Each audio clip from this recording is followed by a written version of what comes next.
Давайте, может быть, рассмотрим сейчас российско-турецкие отношения. Вот сейчас идет виток похолодания, в частности, отказ визита Путина в Анкару. Как вы думаете, ситуация будет усугубляться? Я считаю, что российско-турецкие отношения очень хорошие. Более того, они значительно лучше, чем они кажутся на поверхности общественного мнения. Я считаю, что особой угрозы российско-турецким отношениям не существует. А такой угрозой была серьезная разница в позиции Сирии. Но обратите внимание, Россия и Турция, они аккуратно отставляют Сирию от общих вопросов. И даже инцидент с самолетом, он никак особенно не повлиял. А визит Владимира Путина в Турцию, он как раз был перенесен для того, чтобы не затаскивать в российско-турецкие отношения сирийскую проблему, когда она сейчас острой такой является. Визит нашего лидера в Турцию, он выступил какой-то формой поддержки турецких действий, что было бы вредно. В то же время, чтобы не выступать в качестве поддержки, нужно было бы критиковать Турцию по сирийскому вопросу, что тоже вредно. Мы не хотим публично критиковать Турцию по сирийскому вопросу, потому что, во-первых, у нас есть возможность не публично критиковать. Насколько я понимаю, вообще Турция крайне аккуратно действует в сирийском вопросе по отношению к России. И она не создает никаких дополнительных проблем России. И всегда информирует турецкое руководство о своих действиях России. Так что мы заранее знаем, и знаем аргументацию, знаем какие-то позиции. Поэтому я бы сказал, что эта сирийская проблема, она в какой-то мере создает напряженность. Но в то же время на сирийской проблеме Россия и Турция великолепно отрабатывают модель взаимодействия по тем вопросам, по которым у нас не просто нет единства, а есть разность политики. Это очень хорошая модель взаимодействия. Поэтому я смотрю оптимистично на развитие российско-турецких отношений. Другое дело, для развития российских и турецких отношений нам нужно выйти за пределы того, что есть сейчас. У нас сейчас что есть? Максимальное сотрудничество в области экономики, торговли. Есть у нас сотрудничество в области туризма. Есть у нас великолепное сотрудничество на уровне лидеров. Это все хорошо работает, но нужно дополнить это другими. Нам нужно больше взаимодействия на уровне общества, включая межконфессиональный диалог и национально-культурный диалог. Нам нужно, чтобы по взаимоотношению христиан и мусульман проводились конференции, по взаимоотношению шиитов и суннитов проводились совместные конференции, российско-турецкие, международные. Нам нужно, чтобы гражданское общество значительно больше тоже развивало свои отношения. Нам нужно, чтобы турецкие газеты больше писали про Россию, российские больше про Турцию. Нам нужно на уровне средств массовой информации больше работать. На уровне экспертного сообщества турецкие эксперты практически не присутствуют в российских СМИ, а российские эксперты почти не присутствуют в турецких СМИ. Это плохо, это недостаточно. Мы получается, мы общаемся друг с другом через США и Евросоюз. Мы узнаем про Турцию из газет США и Евросоюз, перепечатки их в наших газетах а они узнают, тоже о нас через Россию и Евросоюз. Это неправильно, нужно ставить прямые отношения. Нужно перейти в экономических отношениях не через доллары и евро, а через рубль и лира, как это мы сделали с Китаем, рубль и юань. Нужно в этих экспертных, гуманитарных отношениях тоже перейти напрямую. И я считаю, что нужно уже приступать к переговорам о вступлении в будущем Турции в таможенный союз и Евразийский союз. Турции нет никаких шансов вступить в Евросоюз, им нужно развивать какую-то глубокую экономическую интеграцию с кем-то, это они могли бы делать в рамках таможенного Евразийского союза. Поэтому, в том числе, необходим, я думаю, что более серьезный диалог на уровне партий «Единая Россия» и партии «Справедливости», это согласие Тейпа и Эрдогана, это АК-партия. Нужно одновременно вести диалог на гуманитарные темы, в частности, что такое евразийское, совместно развивать концепцию евразийства. И эта концепция евразийства и нам, и туркам, я думаю, хотелось бы, чтобы она была не антиевропейской идеей.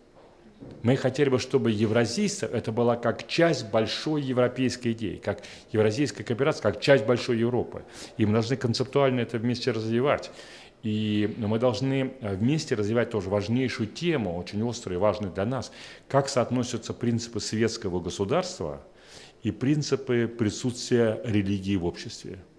И у нас вот на деле Пусирай, так сказать, в Турции на примере хиджабов, это, так сказать, достаточно острая проблема, и мы должны концептуально это осмыслить и предложить какие-то свои модели. Завершающий вопрос будет о грузино-российских отношениях и, в частности, возможном улучшении. Я думаю, что сейчас открываются перспективы для улучшения российско-грузинских отношений. Смысл заключается в том, что у нас не было возможности вести переговоры на высшем уровне, прежде всего, поскольку мы не могли работать совместно с военным преступником Саакашвили. Сейчас у нас есть возможность работать с новым лидером Грузии, с премьер-министром. Кроме того, Грузия в одностороннем порядке, как известно, разорвала дипломатические отношения с Россией. Теперь мы надеемся, что новое руководство сможет в одностороннем же порядке выступить инициатором восстановления дипломатических отношений. И после этого можно развивать сотрудничество по очень разным параметрам. Мы, конечно, не будем торговать абхазами и осетинами. Вы понимаете, не продавцы на рынке, да, которые, слушай, Вай, давай, купи помидоры, баклажаны, так сказать, купи абхазов, осетин. Нет, никто не будет торговать их отношениями, да. Мы будем выступать гарантами их безопасности, развития, да. В то же время Россия не будет выступать преградой для того, чтобы какие-то связи гуманитарные, экономические восстанавливались. Мы полагаем, что абхазы и юго-осетины имеют право сами определять, с кем они хотят быть, как они хотят быть. Если грузины их смогут уговорить, да, пожалуйста, как бы на здоровье мы препятствовать не будем. Но, конечно, мы никогда не позволим ничего навязать ни абхазам, ни осетинам. Ну и мы спрашиваем грузинам, да вы-то что хотите? В мире с ними жить или установить у них диктат и поставить их на колени? Ну, естественно, цивилизованный ответ, так сказать, мы здесь ожидаем. Поэтому мы готовы способствовать восстановлению гуманитарных, экономических связей между Грузией с одной стороны, Абхазией там, и Южной Осетией с другой стороны. Но только так, как хотят сами абхазы и юго-осетины. Я, например, подозреваю, что абхазы и юго-осетины не хотят изменения этнического баланса у себя. Поскольку этнический баланс после войны абхазо-грузинской, большое количество грузин покинуло Абхазию как беженцы, и баланс изменился силой. Но ведь он и раньше изменился силой. После насильственного введения Абхазии в состав Грузии в 20-е годы была целенаправленная политика большевиков во главе со Сталиным и Берией о изменении этнического баланса Абхазии путем насильственного переселения грузин в Абхазию. Это тоже, так сказать, неправильно. Мне кажется, абхазы имеют право быть большинством в Абхазии. А можно еще такой вопрос возник? Я не знаю, будет ли у вас ответ. На экспертном уровне слышала, что в той же Абхазии усиливается турецкое влияние. Это правда? Ну, вы знаете, в Абхазии турецкое влияние усиливалось раньше, когда Россия по линии СНГ согласилась с экономическими санкциями против Абхазии. И тогда откуда они, бедные, могли бензин получать? Вот только из Турции и другие какие-то товары. Тогда развивались отношения. Связано это с тем, что в Турции существует очень мощная абхазская диаспора. Но не надо преувеличивать, там нет чрезмерного значения. Абхазы не хотят, чтобы к ним приехали грузины и всем командовали. Абхазы не хотят, чтобы и русские приехали, все скупили, всем командовали. Да? Тем более, что они боятся, что с российскими паспортами приедут грузины к ним. Но абхазы не хотят, чтобы и турки приехали, им командовали. И есть какая-то связь этническая между абхазами в Абхазии и абхазами в Турции. Но есть разделение сильное, конфессиональное. и разделение судьбы. Наши абхазы – это советские люди, по сути дела, а турки антисоветские. Плюс наши абхазы – это христиане, прежде всего, с языческими мотивами. А турецкие абхазы – это, прежде всего, мусульмане. Поэтому у них там как бы чрезмерного восторга-то нет. Абхазы боятся, что придут грузины и все заберут силой. Абхазы боятся, что придут русские олигархи и все скупят и сделают их прислугу себя. Абхазы боятся, что и придут турецкие олигархи, все скупят и сделают их тоже у себя прислугой. Поэтому там чрезмерного страха быть не должно.